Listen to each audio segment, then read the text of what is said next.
오늘의 말씀입니다. 창세기 21장 22절에서 24절, 31절에서 34절 말씀입니다.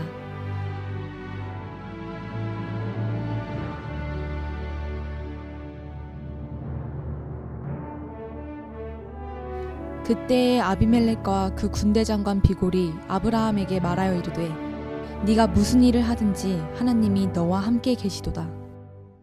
그런즉 너는 나와 내 아들과 내 손자에게 거짓되이 행하지 아니하기를 이제 여기서 하나님을 가리켜 내게 맹세하라.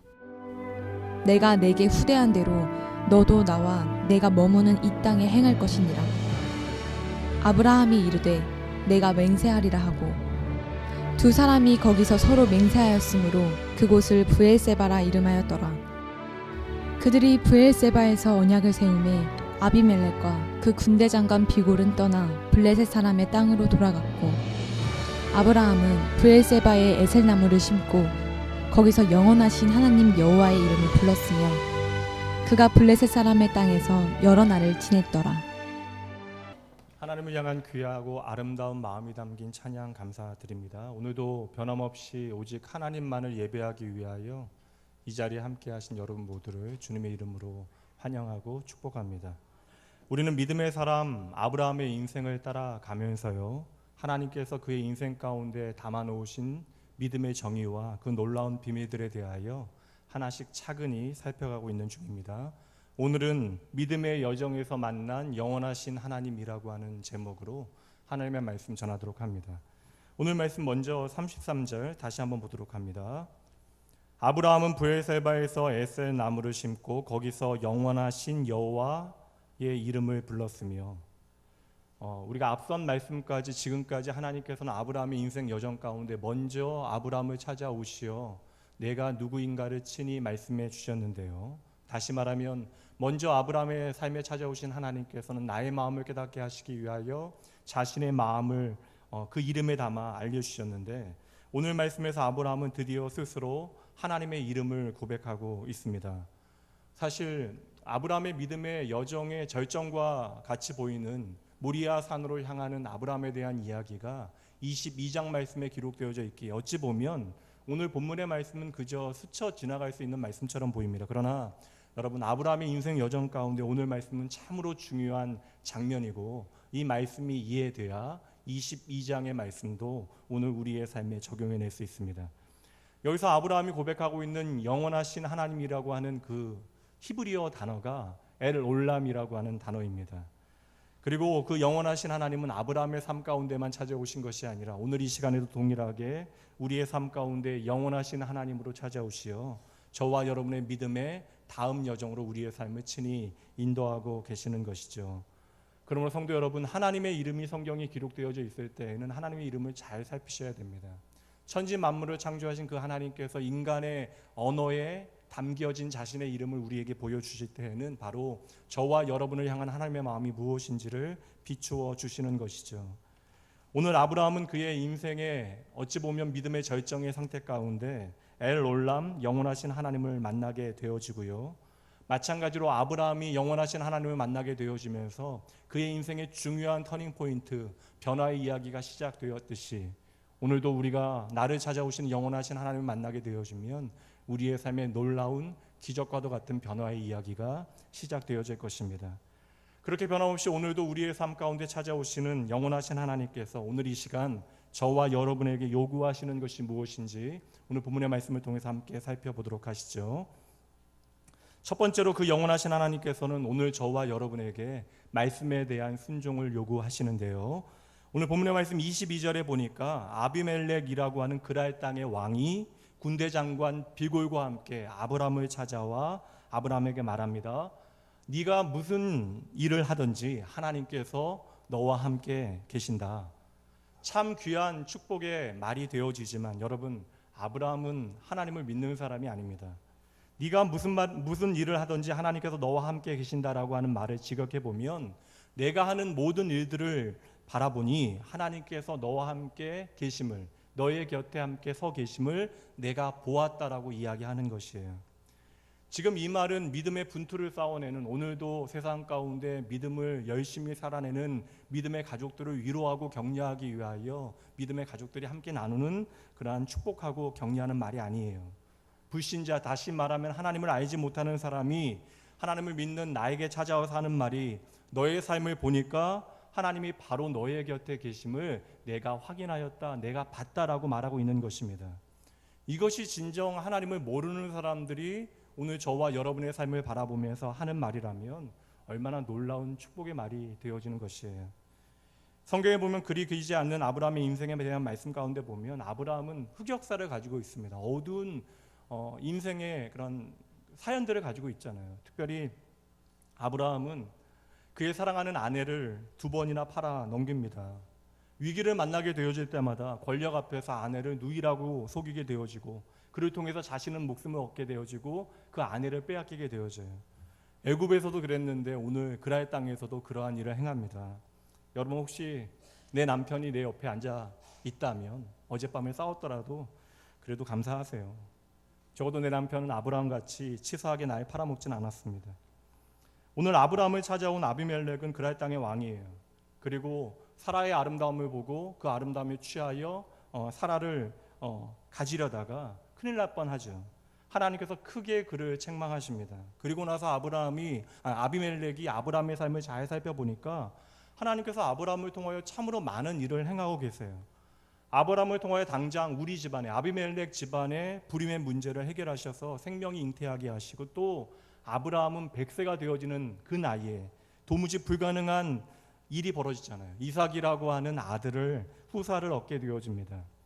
물론 이러한 기적과도 같은 일들이 아브라함을 통하여 나타나게 되어지니 하나님께서 당신과 함께 계신 것을 내가 봅니다라고 이야기할 수 있지만, 여러분, 그보다 더 중요한 의미가 있습니다. 오늘 본문의 말씀이 시작되어지는 그 지점을 보면 그 시작에 22절 그때에라고 하는 시간 부사로 오늘 본문의 말씀이 시작되어지고 있죠. 그때에라고 하는 히브리어의 원래 뜻은 그것이 바로 이때였다라고 하는 뜻입니다. 그러니까 이제 벌어지는 일은 바로 이전 사건이 이유가 되어져서 벌어지고 있다라는 것이에요. 근데 여러분 보세요. 오늘 사건이 바로 이전 사건을 통하여 벌어지고 있는 것인데, 오늘 본문의 말씀 앞에 있는 사건이 어떠한 사건이 기록되어져 있죠? 아브라함이 첫 아들 이스마엘을 쫓아내는 이야기입니다. 여러분 잘 아시는 대로 사라와 하갈 사이에 아들 문제로 갈등이 생겨나게 되어지죠. 그래서 아브라함은 사랑하는 자신의 첫 아들 이스마엘과 그 어머니 하갈을 쫓아내야만 하는 상황이 벌어지게 됐던 것입니다. 아브라함에게는 이 일이 정말로 가슴 아픈 일이었지만, 그럼에도 아내의 말뿐만 아니라 하나님께서도 아브라함에게 찾아오시어 아내의 사라 말대로 그대로 행할 것을 말씀하시니 그 자녀를 아프지만 내어보내게 되어졌던 것이에요. 그때 하나님께서 아브라함에게 하신 말씀이 이것입니다. 사라의 말대로 행하라. 너의 첫아들 이스마엘과 하갈을 내보내라. 내가 그들을 책임지고 친히 인도하겠다. 아브라함에게는 이 말씀이 순종하기 너무나 어려운 그런 말씀이었겠어요. 그런데 그럼에도 불구하고 이 하나님의 말씀에 마음 다하여 순종합니다. 그리고 그 순종의 이야기 다음에 이어서 오늘 말씀이 시작되어지고 있는 것이죠. 그렇게 아브라함이 아픈 마음을 가지고 하갈과 이스마엘을 내보낸 바로 그때에 아비멜렉이 군대장관 오늘 드골과 함께 아비멜렉을 찾아오게 되어졌던 것입니다. 보세요. 오늘 말씀을 잘 이해하셔야 합니다. 오늘 믿지 않는 불신자가 아브라함을 찾아와서 하나님께서 당신과 함께 하심을 봅니다라고 이야기했는데, 그렇다면 이것은 다시 한번 풀어 이야기하면 믿지 않는 자가 믿는 자의 삶을 보고 놀라게 되어졌다라는 것을 우리에게 말씀하고 있는데, 여러분 세상은 언제 저와 여러분의 삶을 보며 놀라게 되어집니까? 세상이 오늘 우리가 세상보다 더 많은 자원을 가지게 되어질 때, 돈과 명예를 가지게 되어질 때 우리의 삶에 놀랍니까? 아니에요. 세상은 오늘 우리가 가진 자원에 놀라지 않습니다. 물론 우리는 연약한지라 날마다 하나님의 은혜를 구하고 일용할 양식조차도 하나님의 도우심임을 기억하며 살아가야죠. 그리고 우리는 부족하니 날마다 하나님 앞에 구하고 공급받는 삶을 살아가야 하는 것입니다. 그러나 여러분, 우리가 아무리 많은 자원을 얻는다 할지라도 세상은 그것에 놀라지 않는다라는 것이에요. 여러분, 우리가 얼마나 많은 돈을 벌면 믿지 않는 세상이 우리를 통하여 하나님의 영광을 보게 되어지겠습니까? 되려 우리에게 너무나 많은 물질이 하나님의 영광을 가리는 일들을 만들어내는 적이 훨씬 더 많은 것을 우리는 우리의 경험을 통하여 보게 되어지잖아요. 그리고 여러분, 우리가 아무리 많은 돈을 벌어도요, 세상에는 우리보다 훨씬 더 돈 많은 불신자들을 우리는 보게 되어지죠. 여러분, 내 자식이 좋은 대학에 들어가고 출세하게 되어지면 세상이 놀라겠습니까? 아니요. 우리는 진짜 감사하게 되어지겠지만 불신자는 그것에 놀라는 것이 아니에요. 세상은 우리가 높아지고 많은 돈을 번다라고 놀라지 않습니다. 도리어 세상은요, 우리가 세상의 가치와 전혀 다른 하늘의 가치를 가지고 살아갈 때 우리의 삶에 놀라게 되어지는 것입니다. 오늘 말씀처럼 하나님의 말씀을 내가 듣고 그 말씀에 순종하는 것이 참으로 힘들어도 하나님의 말씀이 나를 향한 하나님의 선하신 계획임을 믿고 그 말씀에 순종하는 삶을 살아갈 때 세상은 우리를 통하여 하나님께서 살아계심을 오늘도 보게 되어지는 것이죠. 예전에 목회지에서 제가 생전 처음 보는 일을 경험하게 되어졌습니다. 여러분, 아기는 우는 게 정상이에요. 우는 걸 처음 봤다고 쳐다보시는 게 이상한 겁니다. 쳐다보지 마세요. 아기는 우는 게 정상이에요. 10살 돼서 울겠어요? 20살 돼서 울겠어요? 지금 1살도 안 됐는데. 그리고 얼마나 아기가 착합니까? 제가 말을 끝날 때마다 우니 얼마나 다행이에요. 신경 쓰지 마세요, 여러분. 예전에 목회지에서 한 사장님이 교회에 처음 나왔어요. 그러니까 교회에 다녀본 적이 없는 분인데 한 사장님께서 교회에 나오셨습니다. 사장이라서 제가 놀란 게 아니라 그분이 교회에 방문하신 이후에 제가 놀랐습니다. 그분께서 교회에 나오신 이유가 무엇이냐면요, 자신의 직장에서 너무나 건실하고 성실하게 일하는 청년 직원을 보니까 그 직장에 다니는 청년 때문에 내가 한번 교회에 나가봐야겠다라는 생각이 들어서 그 청년 직원 때문에 교회에 나오셨대요.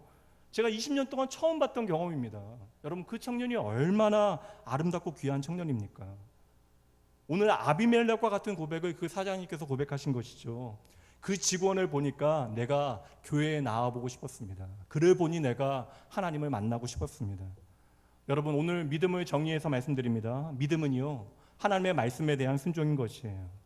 다시 한번 말씀드립니다. 믿음은 하나님의 말씀에 대한 순종임을 믿으시기 바랍니다. 한 집사님께서 남편과 사별한 다음에 홀로 되신 시어머니를 돌보셨어요. 생활고를 이유로 남편의 동생이, 그러니까 시동생이 어머니를 모시지 못하겠다라고 이야기해서 자신이 모시게 되어진 것입니다. 그렇게 넉넉하신 분이 아니에요. 그래서 혼자 일하시면서, 그러니까 흑인들을 대상으로 이제 미용 용품을 파는 곳에서 일하시면서 고등학교 2 자녀를 돌보면서 해외에서 노모를 돌보는 일이 여러분 결코 쉬운 일이 아닙니다. 그런데 부모를 공경하라라고 하는 하나님의 말씀에 순종함으로 그렇게 시어머니를 3년 넘게 돌봐오고 있었던 것이죠. 그런데 어느 날 그 시동생 집이, 작은 집이 교회에 다니기 시작했다라고 하는 이야기를 전해 듣게 되어진 거예요. 그리고 그 이유를 들어본즉 시동생이 그 집사님을 향하여 말하길, 형수님을 보니까 하나님이 계시더래요. 그래서 그 형수님 때문에, 어머니를 돌보는 형수님을 보고 우리가 교회에 나가야겠다라고 마음먹게 되어진 것입니다. 여러분, 세상 사람들이 언제 하나님이 계심을 보게 되어집니까? 세상은 결코 볼 수 없는, 눈에 보이지 않는 하나님을 그들은 어떻게 인정하고 고백하게 되어져요? 하나님의 사람이 하나님의 말씀을, 나를 향한 하나님의 말씀으로 믿고 그 말씀을 믿고 따르는 삶을 통하여 내 삶의 현장에서 그 하나님의 말씀을 따르는 것이 오늘 당장 힘들고 어려울지라도 그 말씀이 나를 향한 하나님의 말씀임을 내가 확신하고 순종하며 살아갈 때, 그때 그들은 우리의 삶을 바라보면서 하나님이 살아계심을 보게 되어지는 것이죠. 여러분, 이것이 바로 믿음의 실제입니다. 성경 공부를 많이 하고 기도 생활에 열심을 내는 일 참으로 중요하고 귀한 일이에요. 정한 11조와 봉사와 헌신의 삶을 믿음의 공동체 안에 아름답게 살아내는 일, 이것도 귀한 일입니다. 그러나 여러분, 우리의 믿음의 결정판은 얼마나 많은 우리를 향한 하나님의 말씀이 우리의 삶의 자리에서 성취되어지고 현실화되어지는가, 거기에 달려 있는 것이죠. 그러니 여러분, 믿음의 능력이라고 하는 것은 바로 말씀에 대한 순종을 통하여 우리의 삶에 오늘도 나타나게 되어지는 것입니다. 그렇다면 이 믿음의 정의를 구체적인 우리의 삶의 자리로 한번 가져와 보시죠. 오늘은 우리가 당장 우리의 삶을 바라볼 때 내가 하나님을 예배하면서도 하나님을 향한 그 믿음의 불꽃을 불태우지 못해서 그 신앙의 열정을 어찌 불태워야 할지 막막한 우리의 현실을 우리는 보게 되어집니다. 어느새 내 결혼 생활은 틀에 박힌 일상과 분노 사이에서 좌충우돌할 때가 많아졌어요. 우리는 실제하는 고민을 끌어안고 힘들어하고요, 또한 실제하지 않은 가상의 고민을 또한 끌어안고 휘청거리며 살아갑니다. 날마다 우리는 우리의 일터에서 직장에서 머리끝까지 스트레스가 차오르거나 때로는 발끝까지 이 일이 나에게 맞지 않아 지루해하거나 그래야 이 일을 계속해야 하는지 또 계속할 수 있는지에 대하여 고민하며 살아갑니다. 또 당장 내가 그렇게 사랑하는 나의 전부인 내 자녀가 불안과 분노 가운데 그렇게 방황하며 살아가는 것을 우리는 그저 지켜볼 수밖에 없는 현실을 살아가고 있는 중이죠. 또 오늘의 나는 그저 아무 문제가 없는 것처럼 여겨지지만 숨막힐 정도의 진한 외로움 가운데 홀로 내 마음을 숨긴 채 살아가고 있습니다. 경제적인 파산을 맞이한 사람도 있고요. 감당 못할 우울감에 약을 복용하지 않고는 한시도 견딜 수 없는 사람, 그리고 사랑하는 사람들과의 사별과 별거의 문제 가운데 직면한 이들도 있습니다. 그것도 모자라서 나는 하나님을 믿노라 하며 살아가고 있는데 내 주위에 보니까 하나님을 믿지 않는 사람들이 나보다 더 형통하게 잘 사는 것처럼 여겨져서 내 마음이 억울하고 힘든 순간들을 우리는 눈으로 보게 되어지는 것이죠. 그러나 여러분, 그때 그럼에도 불구하고 기억해내셔야 합니다. 하나님은 다 아신대요. 여러분의 마음과 여러분의 모든 상황을 외면하지 아니하십니다. 성경에는 오늘 우리처럼 깊은 절망과 죄의 본성으로 망가진 모습임에도 불구하고 오직 하나님을 향한 열망으로 내가 회복되어지기를 꿈꾸는 사람들의 이야기가 가득 차 있어요. 여러분, 성경에는 완벽한 인생, 그런 이상적인 신앙을 가지고 살아가는 사람들을 우리에게 소개하고 있는 것이 아닙니다. 여러분, 성경을 자세히 살펴보면 오늘 저와 여러분의 이야기가 담겨져 있는 것이죠. 인간의 나약함과 인생의 비극으로 인한 실상들이 너무나 자세하게 있는 그대로 자세히 드러나잖아요. 여러분, 믿음의 족장이었던 야곱은 어떠합니까? 나쁜 일을 수도 없이 보고 행하면서도 그것에 대하여 어떠한 문제를 여기지 못해요. 모세는요, 하나님의 거룩하신 부르심 앞에 내가 너무나 못났다라고 하나님의 창조 자체를 부정하는 이야기들을 느끼고 고백하는 일들을 행합니다. 예수님의 부르심을 받았던 베드로는 어떠한가요? 3년 반 동안 예수님과 함께하면서 보였던 모든 일들은 대책 없는 바보 같은 행동들을 계속해서 만들어냅니다. 여러분, 그렇게 하나님 잘 섬긴 것처럼 여겨진 다윗의 손에는 오늘 더러운 피가 묻어 있잖아요. 그럼에도 그 수많은 실패와 아픔의 이야기 가운데 여러분, 변화의 이야기는 반드시 시작되어집니다. 야곱이 하나님의 구원의 계획의 그 중심에 서게 되어져요. 그의 이름이 바뀌어집니다. 그의 존재가 바뀌어지잖아요. 모세는 하나님의 가장 역사상 위대한 한 민족을 구원하시는 하나님의 구원의 역사의 중심에 서게 되어지죠. 베드로는 그의 리더십을 통하여 이 땅에 하나님의 첫 번째 교회가 세워집니다. 그리고 다윗은 결국 하나님의 마음에 합한 사람이라고 하는 가장 아름다운 이름으로 그의 삶이 평가되어집니다. 이러한 변화의 이야기를 나누면서 우리가 좀 감사하기만 하면 좋겠는데, 사실 이러한 변화의 이야기를 나누다 보면 우리가 더 좌절감에 빠지게 되어지는 순간들이 있어요. 우리도 이러한 변화를 꿈꾸고 변화를 위하여 기도하건만 내 삶에는 여전히 실패와 좌절이 계속되어지는 것처럼 여겨집니다. 그리고 당장 그러다 보니까 이러한 실패와 실수가 내 삶에 계속해서 중첩되다 보니까 이러한 것들이 너무나 내 삶에 당연하게 여겨지는 것이죠. 그러나 여러분, 이것은 사실이 아닙니다. 오늘 이 시간에도 영원하신 하나님께서는 저와 여러분의 삶에 찾아오시고요, 저와 여러분의 삶을 변화시켜 주기를 간절히 원하십니다. 이 변화는 그러나 여러분, 결론의 이야기가 아니라 과정에 우리가 주목해야 하는 것이죠. 하나님께서는 우리가 기다리고 기도하는 과정을 통하여 당신이 우리의 삶에 어떠한 분이신가를 계속해서 자세히 보여주십니다. 그러므로 여러분, 핵심은 무엇이에요? 기다림이에요. 복지부동 자리를 지켜내는 것입니다. 저와 여러분의 삶을 변화시키는 하나님의 능력은 무엇입니까? 바로 하나님의 말씀을 나의 말씀으로 믿고 우리에게 허락되어진 믿음의 자리를 지켜내는 그 순종의 삶을 살아내는 사람들에게 허락되어지는 은혜인 것이죠. 여러분, 한번 여러분의 고백으로 따라해 보시죠. 하나님의 능력은, 다시 한번요 여러분, 하나님의 능력은 말씀에 순종하는 자에게 임합니다. 다 하실 수 있겠죠? 하나님의 능력은 말씀에 순종하는 자에게 임합니다. 그럼 여러분, 하나님께서, 부족함이 없으신 하나님께서 왜 저와 여러분에게 순종을 요구하시냐는 것이죠. 여러분, 순종이라고 하는 단어는 어떠한 의미가 담겨져 있습니까? 순종은 여러분, 우리의 입 바른 소리, 멋진 고백에 달려 있는 것이 아닙니다. 순종은 여러분, 움직임이잖아요. 행동이잖아요. 나의 발과 손을 움직여내는 것이잖아요. 하나님께서는 우리가 순종함으로 우리의 몸과 마음을 움직여낼 때 우리에게 능력으로 임하시겠다라고 약속해 주십니다.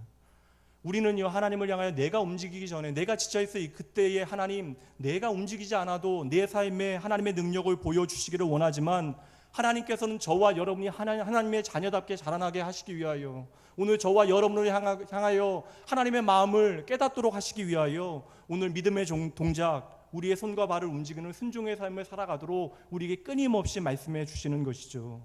그러므로 여러분의 모든 사람들이 알건 모르건 간에 여러분의 고통과 두려움과 무기력한 상태에서 벗어나서 이제 다시금 믿음의 첫걸음을 옮겨내셔야 하는 것입니다.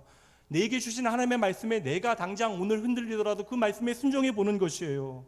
오늘도 내게 능력 주시는 예수 그리스도를 통하여 하나님께서 합력하여 선을 이루시는 믿음 안에 있는 믿음의 사람들은요, 그의 약속의 말씀에 의지하여 그 믿음으로 우리의 삶의 그런 방향을 행동함으로 옮겨내야 하는 것입니다. 이것이 바로 순종의 실제인 것이죠. 당장 하나님의 말씀에 순종하는 것이 내 형편에 비춰볼 때 너무나 불가능해 보여요. 그리고 나의 현실이 너무나 무겁고 두렵게 여겨집니다. 그러나 여러분, 하나님의 약속하신 능력은 말씀 그대로 우리가 하나님의 말씀에 순종하는 그 과정 가운데 우리에게 임하게 되어짐을 기억하셔야 하는 것이죠. 여러분, 하나님의 능력은요, 우리가 말씀에 순종하여 넘치되는 죽음의 바다 위에 믿음의 발걸음을 내딛는 그 순간 우리는 어느새 그 죽음의 바다 위를 걷고 있는 우리 자신을 바라보게 되어지는 것이죠.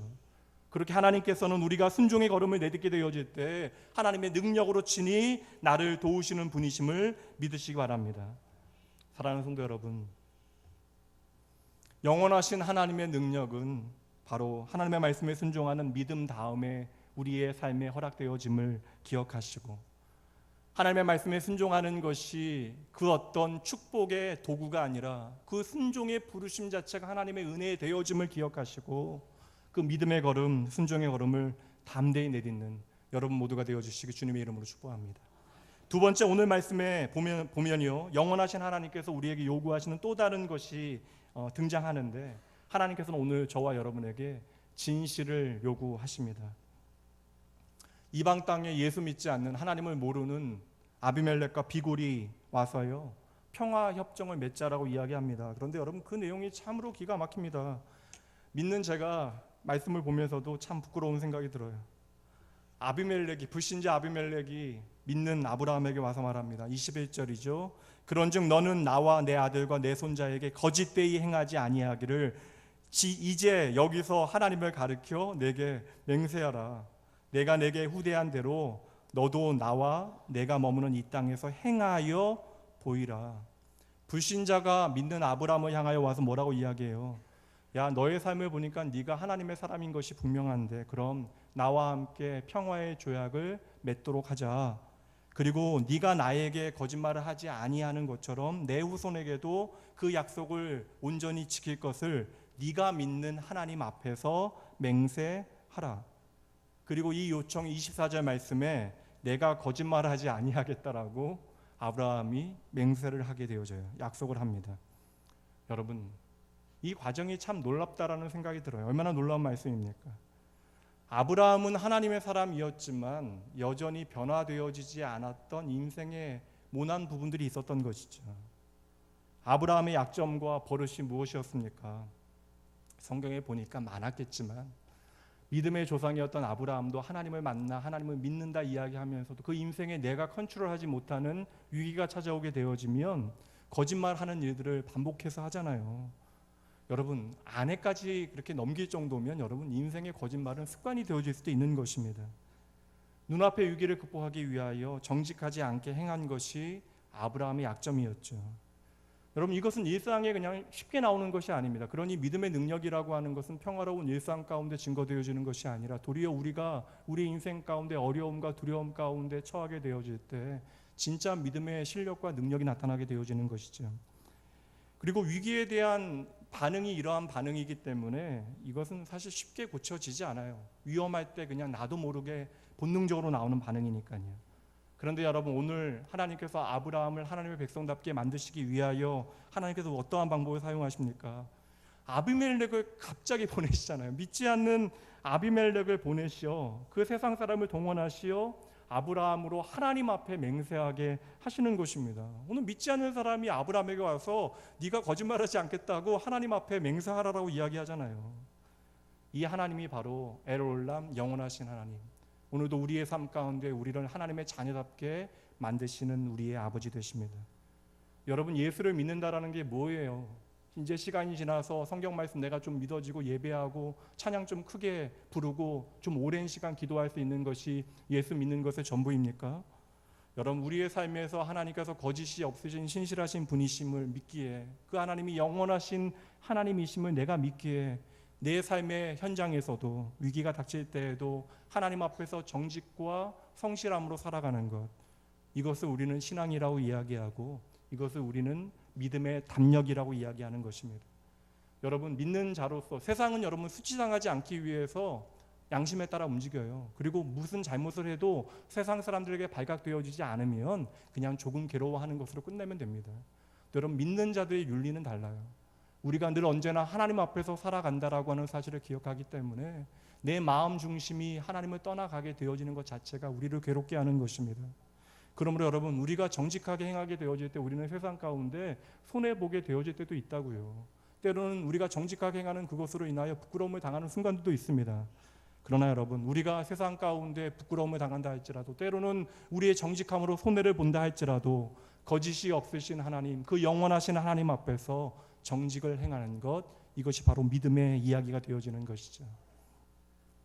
미국의 LA 근교에 피스모 비치라고 하는 곳이 있습니다. 여러분, 전복 좋아하시죠? 전복이 널려 있어요. 조개들도 그냥 널려 있습니다. 그래서 이제 그 주에서, LA에서 그 조개를 너무나 많이 잡아가서 1인당 조개를 50개 이상 못 잡도록, 그리고 전복은 사이즈 예상되어지는 걸 딱 4마리만 잡도록 규정을 정했습니다. 안 그러면 벌금을 내야 돼요. 그런데 한 한인교회에서 여름 성경학교 때 아이들과 그 바닷가로 피스모 비치로 피크닉을 가서요, 아이들과 조개잡이를 하는데 2시간을 넘게 조개잡이를 하는 거예요. 미국인들 여러분, 신고 정신이 아주 투철합니다. 어느 일까지 신고하냐면, 아이들이 12살 이하는 혼자 나가서 놀지도 못해요. 그런데 아파트 안에 있는 놀이터에서 혼자 놀고 있으면 옆집 사람이 신고를 해요. 그리고 그렇게 아이 2번, 3번 버려두면 아이를 그냥 보육원으로 데리고 갑니다.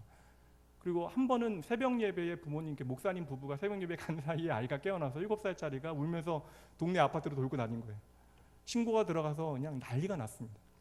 그러니 여러분, 2시간 내내 조개를 잡고 있는 것을 미국인이 잘 관찰하고는요, 경찰에 신고하게 되어져요.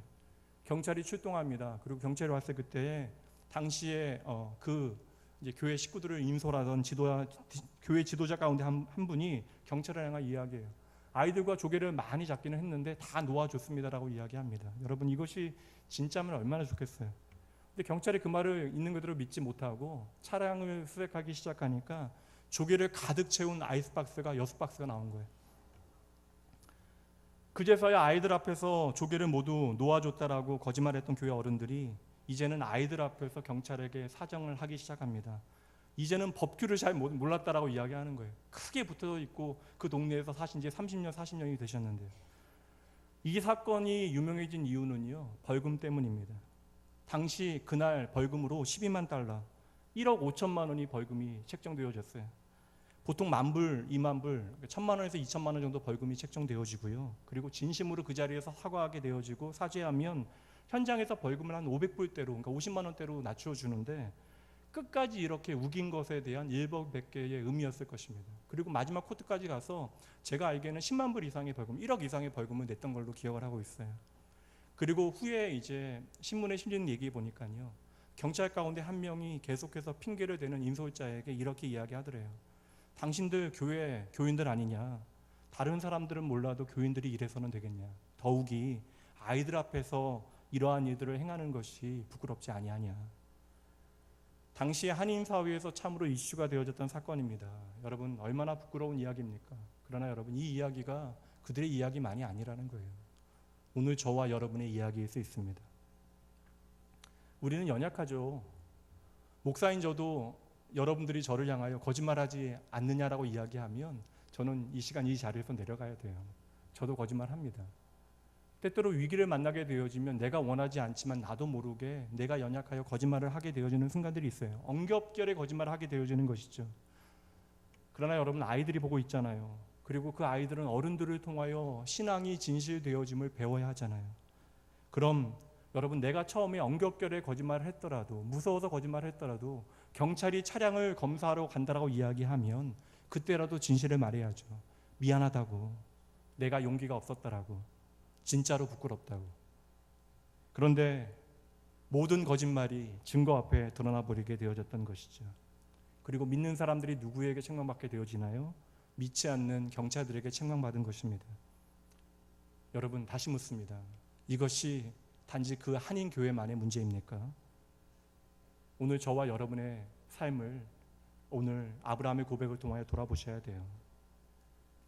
우리가 이제 예수 그리스도를 믿고 교회에서 봉사도 하고 섬기면서 꽤 멋지게 신앙생활을 잘하고 있습니다. 아름다운 신앙의 고백도 드릴 수 있고요, 찬양도 잘 드리고요, 기도도 오랜 시간 하게 되어졌어요. 그런데 오늘 나의 모든 삶의 현장, 월요일부터 토요일까지 나의 삶을 들여다보시는 하나님께서는 제발 우리의 삶을 향하여 내 앞에서 신실하게 살아달라고 부탁하고 계십니다. 영원하신 하나님께서는 심지어 아브라함도 그의 삶의 위기 가운데 너무나 쉽게 거짓을 행하게 되어지니 믿지 않는 자들을 통하여 정직을 하나님 앞에 맹세하게 하시는 것이죠. 그렇다면 여러분, 믿음은 무엇이에요? 믿음이라고 하는 것은요, 내가 믿는 영원하신 하나님을 내 삶을 통하여 보여주는 것, 이것이 믿음의 실제잖아요. 그렇다면 여러분이 믿는 영원하신 하나님을 이 세상에 어떻게 드러내 보이고 계십니까? 저는 그런 의미에서 예전 교회에서 한 집사님께서 제게 하신 이야기가 아직도 인상적이에요. 10년이 넘은 얘기인데 그 집사님께서 예수 믿고 술 끊고 담배 끊는 얘기 하시면서 하신 얘기가, 사업하다 보니까 거짓말을 입에, 영업하는 사업을 하셨는데요. 영업. 그래서 영업하는 일로부터 해서 사장까지 되셨어요. 근데 그분께서 하시는 얘기가, 그러다 그렇게 살다 보니까 그냥 거짓말하는 게 자기 입에 그냥 버릇이 됐대요. 그러니까 거짓말 하지 않고는 살 수 없는 그런 삶이었는데 하나님의 은혜 체험하고 나서, 목사님 제가 구라를 끊었습니다라는 이야기 하시더라고요. 어떻게 끊었겠어요? 거짓말을 때때로 하셨겠죠. 그러나 여러분, 내가 하나님 앞에 나의 일상을 정직하지 못하게 살아가는 것, 이것이 문제임을 깨닫는다면 여러분, 변화가 시작되어져야 하는 것입니다. 그리고 저는 이것이 영원하신 하나님 앞에서 살아가는 믿음의 자세라고 확신합니다. 사랑하는 성도 여러분, 영원하신 하나님을 나의 주님으로 만난 저와 여러분도 말씀드린 대로 나의 연약함으로 때때로 정직하지 못하게 살아가는 순간들이 있어요. 그러면 그때라도 나의 연약함에 대하여 아파하고 하나님 앞에서 그 문제를 진정으로 고통 가운데 아뢰고 있냐라는 것이죠. 하나님의 도우심을 간구하고 계시냐라는 것이죠. 여러분, 내가 하는 거짓말 하나가 문제가 되는 것이 아닙니다. 내가 거짓을 행함으로 세상 사람들, 하나님을 알지 못하는 사람들이 나의 거짓 때문에 영원하신 하나님을 어떠한 분으로 이해하게 되어지겠느냐라는 것이 진짜 문제가 되어지는 것이죠. 모두가 다 연약해요. 목사가 되어지기 위하여 준비하는 신학생들도 컨닝을 합니다. 저한테 물어보지 마세요. 가능하면 안 하려고 했습니다. 제 기억에는 안 한 것으로 기억하는데 또 모르죠. 강도사 고시 때요, 저보다 2년 선배이신 선배 전도사님께서 강도사 고시에서 컨닝을 하다가 걸려가지고요, 시험 자격이 박탈되어진 사건이 있습니다. 그때 그 소식을 들으신 조직신학 교수님께서 수업 시간에 들어오셔서 막 울먹이면서 하셨던 말씀이 지금도 제 마음에 담겨 있습니다. 거짓말해서 목사하지 말고 정직하게 전도사로 사역하면 안 되겠습니까? 거짓말까지 해서 목사가 되어진다면 어떻게 하나님 앞에서 사역하시겠습니까? 이제는 은퇴하시고 그분이 학교에 계실 때 총신대에 성자로 불리우셨던 분인데 그날 그렇게까지 화를 많이 내셨어요. 그리고 분을 내시면서 떨리는 모습으로 목소리로 학생들인 저희들에게 말씀하셨습니다. 우리가 그렇게 예수님을 믿으면 우리가 믿는 하나님은 이 세상에서 어찌 되겠습니까? 여러분, 예수를 믿는다라는 게 뭐예요? 우리가 이렇게 예배를 드리고 준비된 헌금을 드리고 하나님을 향해 찬양하는 것, 이것으로 우리의 모든 신앙적인 책임은 마무리되어지는 것입니까? 오늘 영원하신 하나님께서는 저와 여러분의 삶 가운데 찾아오셔서 동일한 요구를 하고 계세요. 오늘 너의 삶의 현장에서 정직을 행하여, 때로는 그렇게 행함으로 인하여 네가 손해를 보고 부끄러움을 당한다 할지라도 그때에도 나의 칭찬을 기다리며 네가 조금 더 정직하게 그 자리를 믿음으로 지켜주지 않을래? 그러면 내가 너 도와줄게, 인도해줄게. 여러분, 자녀들 키워보셨잖아요. 언제 여러분의 자녀를 진심으로 용서하게 되어지십니까? 저만 눈치가 빨라서 아는 거예요? 자녀가요, 잘못을 저지르면 어떠한 잘못을 저질렀는지 다 알게 되잖아요. 그때 아이가 있는 그대로 그 상황을 이야기하고 잘못을 인정하면요, 그 순간 용서가 돼요. 많은 순간 부모는요, 자녀가 실수한 것에, 잘못한 것에 화가 나는 것이 아니라 그 후로 보이는 아이의 거짓된 자세와 핑계에 화가 나는 것이잖아요. 오늘 우리가 당장 부끄럽고 아프고 힘들더라도 나의 실수와 잘못에 대하여 진심으로 하나님 앞에 인정하고 회개하는 것, 이것이 바로 영원하신 하나님 앞에 살아가는 믿음의 사람들의 자세입니다. 여러분, 세상이 우리를 어떻게 보느냐는 중요하지 않아요. 세상이 우리를 다 알아주지 않는다 할지라도 하나님은 다 아시니까요. 나의 마음 중심까지 아시는 하나님을 속일 수 없으니 여러분, 믿음의 사람은 아파도 때로는 손해를 봐도 정직을 행하야만 하는 것입니다. 그러니 여러분, 미안한 일이 있으면, 잘못을 행하였으면 반드시 사과하셔야 돼요. 하나님이 아시니 그냥 하나님 앞에 회개하는 것으로 그치시면 안 됩니다. 우리가 진정으로 나의 잘못을 깨닫고 그 일에 대하여 책임을 지게 되어질 때 이미 하나님의 용서는 우리 가운데 임하게 되어지는 것입니다. 사랑하는 성도 여러분, 영원하신 하나님 앞에서 날마다 살아가며 진실함을 잃지 아니하시는 여러분 모두가 되어주시기 주님의 이름으로 축복합니다. 오늘 이처럼 영원하신 하나님께서는 우리의 삶에 등장하셔 세 가지로 요청하신데, 첫 번째는 하나님의 말씀에 대한 순종, 두 번째는 하나님 앞에서의 정직한 삶에 대하여 말씀하신 후에, 마지막 세 번째, 영원하신 하나님께서 오늘 저와 여러분의 삶을 향하여 예배를 요구하십니다. 오늘 33절 말씀 다시 한번 보시죠. 아브라함은 브엘세바의 에셀 나무를 심고 함께 있습니다. 거기서 영원하신 여호와의 이름을 불렀으며. 저는 참 감동적이에요. 12장에 아브라함을 만난 하나님이 어떠한 분인지도 몰라요. 하나님께서 매 순간 나타나셔서 아브라함의 삶이 흔들릴 때마다 자신의 이름을 알려주시고 자신의 약속을 확인시켜 주시고, 그래도 흔들리니 그의 몸에 하나님의 약속의 흔적을 남겨주시고, 그렇게 하나님이 어떠한 분이신가를 알려주셨는데 드디어 아브라함이 자신의 삶의 자리에서 하나님의 이름을 부르고 하나님을 예배하기 시작했던 것이죠. 우리가 단순히 보면 마치 아브라함이 영원하신 하나님하고 하나님의 이름을 부른 것처럼 나와 있지만, 여기서 불렀다라고 하는 단어는요, 의지하다, 헌신하다, 예배하다라고 하는 의미예요. 이 부르다라는 단어가 고린도전서 1장 말씀에도 나옵니다. 이 말씀 함께 읽어보도록 하죠. 고린도에 있는 하나님의 교회 곧 그리스도 예수 안에서 거룩하여지고 성도라 부르심을 받은 자들과 또 각처에서 우리 주 곧 그들과 우리 주 되신 예수 그리스도의 이름을 부르는 모든 자들에게, 여기서 그리스도의 이름을 부르다라고 하는 단어가 하나님을 예배하다라고 하는 단어예요. 그러니 오늘 말씀에서 아브라함은 영원하신 하나님을 예배하고 있는 것입니다. 그리고 이 부분이 바로 오늘 말씀의 하이라이트, 그리고 아브라함의 믿음의 여정에서 저는 절정에 이르는 순간이라고 확신합니다. 그렇다면 여러분, 오늘 아브라함이 자신의 입을 열어 하나님을 예배하고 있는 영원하신 하나님은 어떠한 하나님이에요? 하나님의 이름은 저와 여러분에게 하나님이 어떠한 분이신가를 알려주시는 것이라고 말씀드렸습니다. 여러분, 영원이라고 하는 개념은 무엇입니까? 영원이라고 하는 것은 시간과 관계되어지는 개념이지만 시간을 넘어서는 표현이 영원입니다. 그래서 여러분, 하나님께서 시간을 창조하셨는데 시간을 창조하신 이유는 하나님을 위해서 창조하신 것이 아니에요. 저와 여러분을 위하여 하나님께서 시간을 창조하신 것이지, 하나님은 그 시간에 매이지 아니하시는 분이십니다. 그 하나님을 우리는 바로 엘 올람, 영원하신 하나님이라고 고백하는 것이죠. 그렇게 하나님께서는 영원이라고 하는 시간 가운데 계셔요. 시간의 제약에 매이지 아니하시는 분입니다. 그러니 여러분, 과거와 현재와 미래라고 하는 개념은 오늘 우리에게만 허락되어지는 개념, 우리만 매이게 되어지는 개념이에요. 그러니 여러분, 하나님께서는 시간에 매이지 아니하시니 아브라함을 만나시는 동시에 오늘 저와 여러분을 만나실 수 있어요, 없어요? 만나실 수 있다라는 것이죠. 그래서 언제나 하나님이 일하시는 시제는 현재가 되어지는 것입니다. 이처럼 시간을 창조하신 하나님께서는 시간에 매이지 아니하시고요, 그 영원하신 하나님께서는 아브라함을 만나는 그 시간 동시에 저와 여러분을 만나주시는 하나님 되시는 것이죠. 그럼 오늘 아브라함이 하나님을 예배하면서 하나님을 영원하신 하나님이라고 고백하는 것이 왜 중요해요? 여러분, 영원하신 하나님은요, 그 약속을 반드시 지키시는 분이십니다. 여러분, 하나님은 시간에 매이지 아니하심으로 내가 시간에 매여 더 이상 이 땅에 존재하지 않는다 할지라도 당신의 언약의 약속을 반드시 우리의 삶 가운데 이루어내실 것이에요.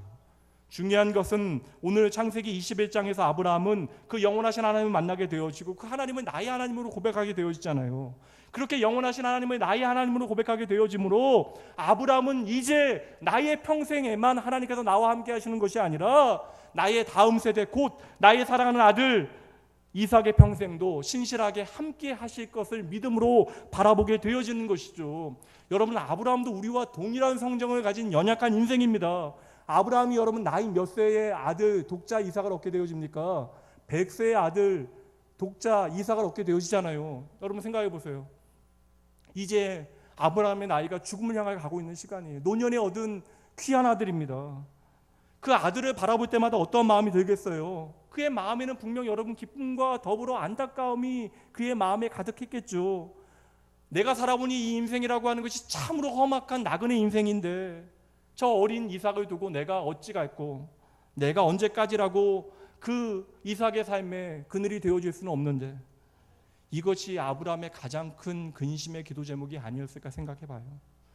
그래서 여러분, 아브라함도 새벽마다 자녀를 위하여 눈물을 흘려 기도하는 여러분과 동일하게 울면서 하나님 앞에 기도했을 것이에요.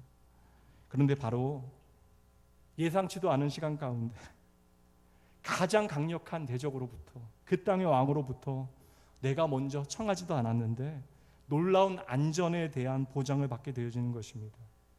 그래서 아브라함은 이 일 다음에 나의 평생에 함께 하신 하나님께서 이제 이삭의 평생도 그 다음 세대도 지켜주실 것을 확신하고 지금 영원한 하나님의 이름을 고백하며 하나님 앞에 예배하고 있는 것이죠. 여러분, 이제 하나님께서 22장에서 왜 이삭을 바치라고 말씀하셨는지 아셔야 돼요. 아브라함이 21장에서 영원하신 하나님을 만났기 때문에 그러한 것입니다. 나의 생애뿐만 아니라 이제 이삭의 생애도 책임지실 것을 믿었기 때문에 이 믿음 가운데 하나님께서는 아브라함을 향하여 이삭조차도 내게 줄 수 있겠니라고 물으셨던 것이에요. 그러냐 여러분, 하나님께서는 아무에게나 믿음의 요청을 하지 않으세요. 믿음의 그릇에 맞게 하나님께서는 하나님의 믿음의 요청을 하시고 그를 통하여 하나님의 영광을 드러내시는 것입니다. 그래서 여러분, 영원하신 하나님을 만나게 되어지면 우리의 삶에 나타나는 증거들이 있어요. 조금씩 내 삶에 내가 소중하다라고 여겨졌던 것을 내려놓게 되어져요. 그것을 하나님 앞에 드리게 되어지는 것입니다. 이삭이 내 삶의 전부였던 아브라함이 22장에서 가차없이 하나님 앞에 이삭을 바치게 되어지잖아요. 성경에는 이삭의 마음이 무엇인지 창세기 말씀에는 기록되어져 있지 않습니다. 그런데 히브리서 말씀에 보니까 아브라함의 속마음이 무엇인지 우리에게 비추어져요. 아브라함은 하나님께 이삭을 드리면서 이 이삭을 하나님께서 책임지실 것, 다시 살리실 것을 확신했대요. 영원하신 하나님께서 나의 삶을 책임지신 것과 같이 이삭 또한 책임지실 것을 아브라함은 믿었던 것이죠. 그러니 아브라함의 인생의 절정은 22장이 아닙니다. 오늘 하나님을 향하여 나의 영원하신 하나님으로 고백하고 있는 21장인 것이죠. 여러분, 마찬가지로 오늘 우리의 인생에도 가장 중요한 일이 이 영원하신 하나님을 만나고 그 영원하신 하나님을 나의 입술을 통하여 고백하고 마음 다하여 예배하는 일, 이것이 우리의 인생에서 가장 중요한 일입니다. 하나님의 말씀대로 가나안 땅에 왔더니요, 아브라함이 많은 물질의 축복을 받았어요. 여러분, 돈이 너무 많았잖아요. 그럼 무슨 일을 해야 돼요? 그럼 건물을 올려야 되잖아요. 근데 아브라함은 건물을 올리지 않고 어떻게 살아요? 천막에서 평생을 살았습니다. 그리고 그 이유에 대한 히브리서는 무엇이라고 이야기해요? 아브라함이 본향을 사모했대요. 다시 말하면 내가 돌아갈 곳이 있다라는 사실을 기억하고 살았다라는 것이죠. 그러면 아브라함의 본향은 어디입니까? 다시 질문합니다. 아브라함의 본향은 누구입니까? 영원하신 하나님, 나의 아버지죠. 아브라함이 어떠한 인생이었어요? 이 땅에 주력했던 사람, 이 땅에서 잘 되는 것이 인생의 전부였던 사람, 그래서 이 땅에서 잘 살기 위하여 우상까지 만들어 가며 살아갔던 사람, 그 사람이 영원하신 하나님을 그의 삶의 과정을 통해서 만나게 되어지니 시간 너머 있는 하나님의 나라를 나의 본향으로 삼게 되어져요. 그리고 영원하신 하나님으로 인하여 나의 인생뿐만 아니라 그 다음 세대까지 내가 책임지지 못하는 그 다음 시대까지 하나님 앞에 온전히 맡겨드리게 되어집니다. 그리고 이 땅이 아니라 하나님의 나라를 사모하게 되어졌던 것이죠. 그러니 여러분, 아브라함의 삶을 이때로부터 이 땅의 자원과 돈과 재산이 도무지 그를 묶어낼 수 없는 거예요. 심지어 아브라함이 나의 전부가 되어지는 내 사랑하는 자식조차도 하나님 앞에 내어드릴 수 있는 그 이유가 바로 영원하신 하나님을 만났기 때문에 가능한 일이죠. 차근히 한번 말씀을 정리해 보도록 할게요. 제가 미국에 머물 때 이제 이전 사역은 부교육자 사역을 했기 때문에 시간 여유가 없어서 하영이 자라는 것을 5년 동안 거의 보지 못했습니다. 그러다 미국에서 이제 여름 방학을 맞이해서 제가 공부를 하러 갔으니까요. 교회에서 주일날 설교하는 사역만 했기 때문에 이제 평일날 좀 시간이 나서 아이와 생전 처음으로 캠핑을 갔습니다.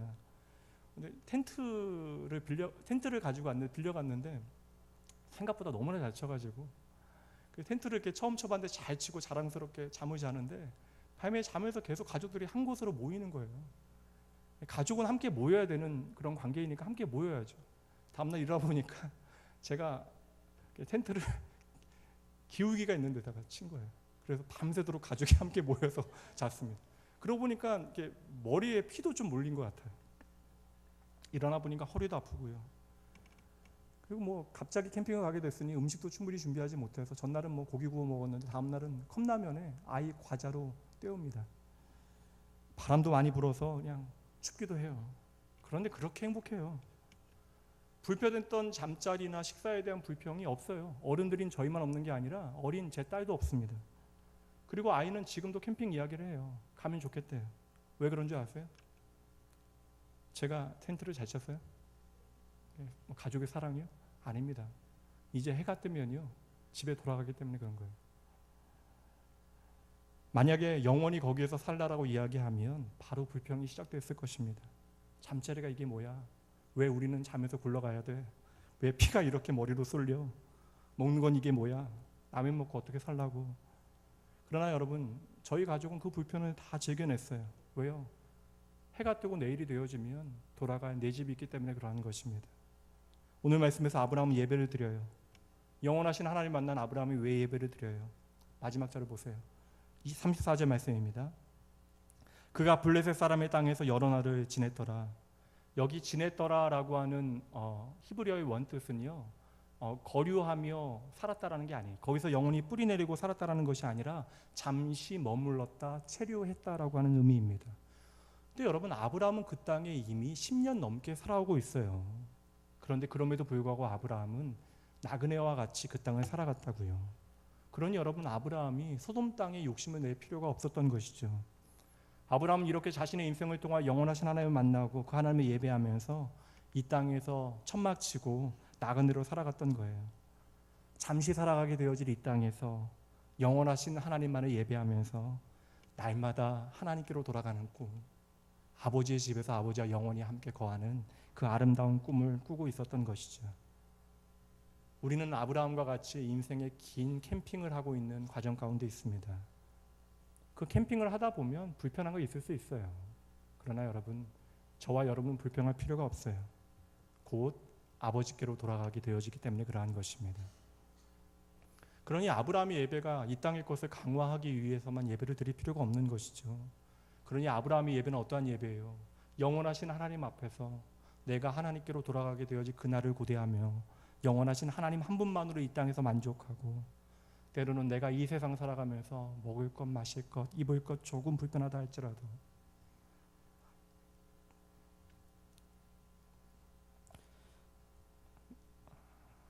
내가 내일 아버지의 집에 돌아간다라는 사실 기억하고 그 영원하신 하나님의 집을 나의 기업으로 바라보고 살았던 것이죠. 죄송합니다.